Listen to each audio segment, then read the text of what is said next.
Hello mga idol! Tingnan nyo ang video na yan. Gagawa natin ng tutorial yan. Napakadali lang gagawin ito. Sundan nyo lang bawat steps na ginagawa ko. At siguradong magagawa nyo rin ito. Tara, huwag na natin patagalin pa. Sa umpisa, gagawa muna tayo ng draft video. Maglalakad, tapos kunwaring tatalon, ng parang lilipad.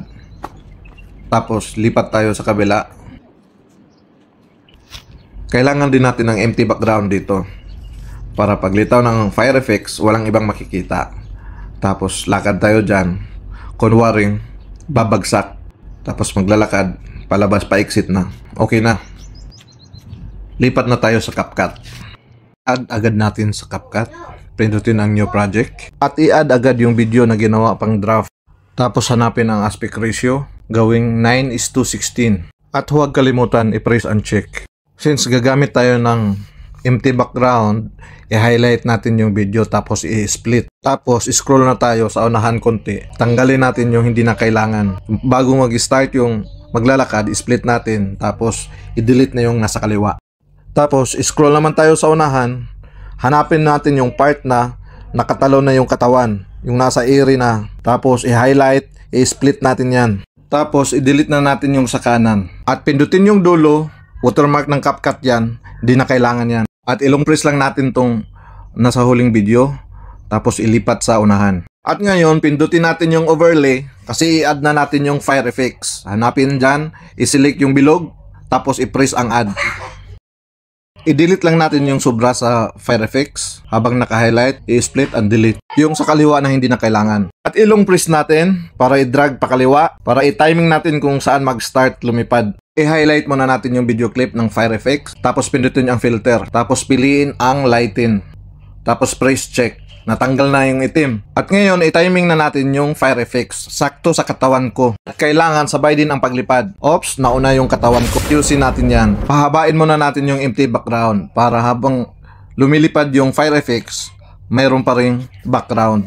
Taputulin lang natin ipantay sa fire effects. At i-delete na yung sobra. At scroll lang tayo pabalik. I-adjust natin yung size ng fire effects kasing laki ko. Dapat naka-highlight yung video clip ng fire effects para ma-adjust natin yung size ng fire effects. Ngayon, magkasing laki na. Subukan natin kung timing na ba. Oops, nauna yung katawan ko bago yung fire effects gumalaw. I-highlight ang fire effects at pindutin ang speed. I-adjust lang natin ang speed para mag-timing sila. Pindutin ang normal at gawing 1.3 ang speed. Tapos press check. Ngayon, scroll natin pabalik at subukan natin kung nag-timing na ba. Timing na ang pagbaba ng katawan. Ang problema, nung paglipad na, naiwan yung katawan ko. At nauna lumipad ang fire effects. Yan naman ang i-adjust natin. Na ma-timing sa paglipad ang katawan ko at ang fire effects.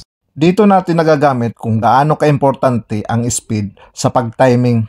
Kanina, ang pinabilis natin ay ang fire effects. Ngayon, ang pabilisin naman natin yung katawan ko mula sa baba hanggang sa paglipad sabay sa fire effect.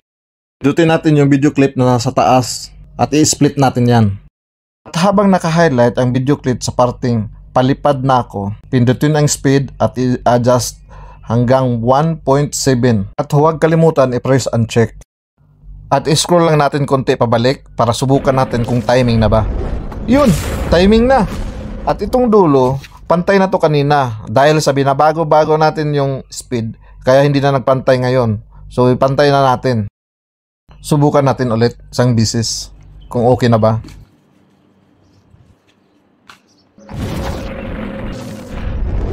Yun, pwede na.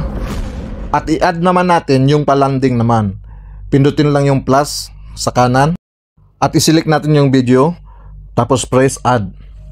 Pindutin lang yung video clip na in-add natin. Tapos i-adjust yung screen na mag-fit sa 9:16 na aspect ratio. I-scroll lang konti. Tapos pindutin yung video clip. Then split. Tapos scroll naman sa unahan para tanggalin natin yung hindi na kailangan. Pindutin yung video clip. Yung habang nasa area yung katawan, mag-split tayo dyan. Tapos i-delete na yung sa kaliwa. Tapos scroll na lang sa unahan para putulin natin yung hindi na kailangan. Pindutin yung video clip, tapos split, delete na yung sa kanan. Tapos, scroll lang natin pabalik konti para doon natin itapat mag-add ng pangalawang fire effects. Pindutin ang add overlay, i-select yung fire effects, then add. Ngayon, pindutin natin yung splice, tapos piliin natin yung lighten at press check para matanggal ang kulay itim. At i-scroll konti para pindutin ang split, then i-delete na yung sa kaliwa. Hindi na kailangan yan. Tapos i-long press, drag pa kaliwa kung saan mag-timing yung katawan ko at yung fire effects. Dahan-dahan lang ang pag-timing nito.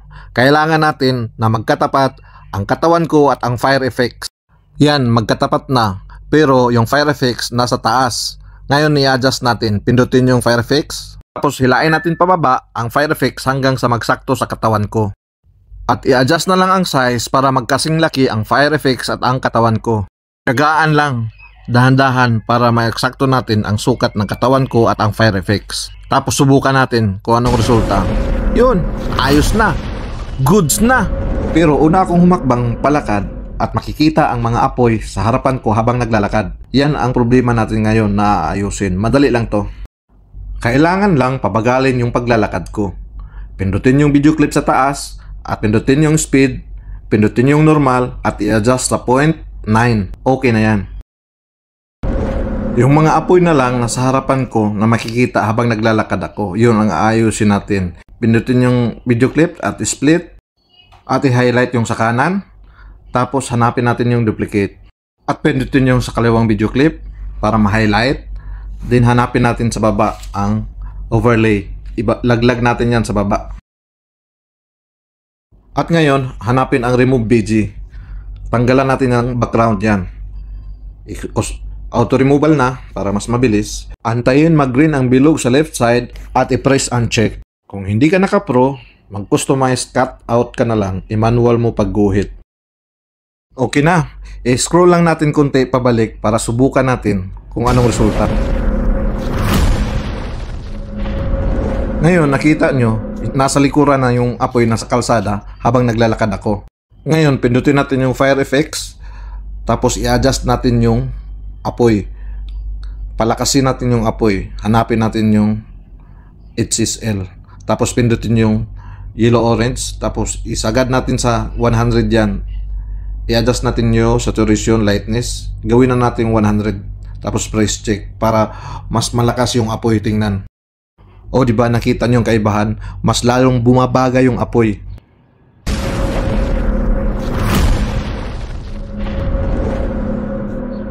Ganun din ang gagawin natin sa isa. Pindutin yung fire effects, tapos hanapin yung adjust, HSL, yellow orange, gawin ang saturation, hue at lightness sa 100. Tapos press check. Yan, okay na. Subukan natin mula sa umpisa hanggang sa dulo.